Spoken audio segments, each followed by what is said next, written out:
আসসালামু আলাইকুম।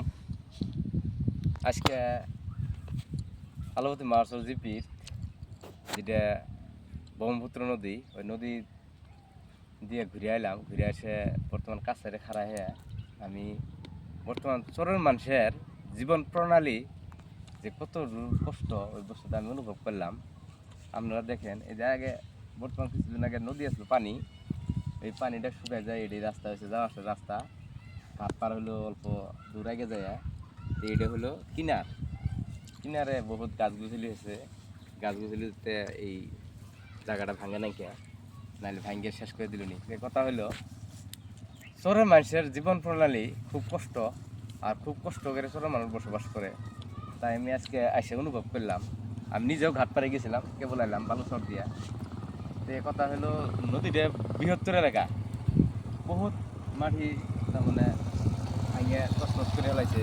একবারে দেখেন, পশ্চিমাতে পুকুরি দেখাবো, ক্যামেরাম্যানে দেখাবো, আপনারা দেখেন।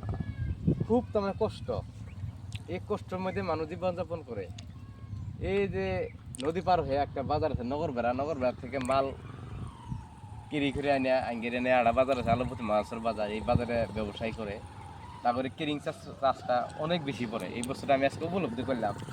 কারণ এনে নদী হলো দুইটা নাও পার হইয়া আবার গাড়ি দিয়ে মাল পাতে এনে বেচে একটা ব্যবসায়ের কতখানি লাভ হয়। এই বস্তুটা আমি আজকে নিজে উপলব্ধি করলাম। তোর মেলা এরিয়া বালুচর দেখে মনটা ভালো লাগে, কিন্তু আবার যদি ইকোনমিক্যালি ভাবে যায়, খুব তার মানে খারাপ লাগে। তার মানে বহুত মধ্যবিত্ত মানুষ, গরিব মানুষের বাড়ি ভাঙ্গিয়া তছনছ করে ফেলাইছে। এই যে দেখেন, এলে নদীর ভিতরেই এই গাছ গুজালি গেলে, তার নদীর স্রোতের সাথে এসে যার সৃষ্টি হয়েছে, এলে অমনি আছে মানুষের কাটা নাই, মানে এলি বস্তু কাটলে নদীটা আরো ভাঙ্গে যাবো গা, সেই জন্য কাটা নাই কে নদীটা রক্ষণাবেক্ষণের জন্য এই বস্তুগুলো রেহাই দিছে। কতটুকু টিকবো আমি জানি না, টিকলে তো ভালো, মানুষের আবাদ করার জন্য উপযোগী হবো মাটিটা। এই যে আবাদ করছে সামনে দেন, বাদাম গাড়ে, মাকই গাড়ে, বিভিন্ন ধরনের শাকসবজি করে মানুষ জীবনযাপন করে। আমি বস্তুটা আপনাকে দেখাইলাম, আপনারা চিন্তা চর্চা করবেন। নদী পরিয়া মানুষের জীবনযাপনটা খুব কষ্ট, খুব তার মানে ব্যয়বহুল খরচ হয়।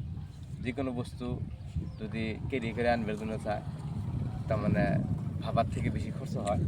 সেই জন্য আমি আজকে নিজে দেয় উপলব্ধি করলাম। ভিডিওটা এইখানে শেষ করলাম। আপনারা ভুল হলে মাফ করবেন।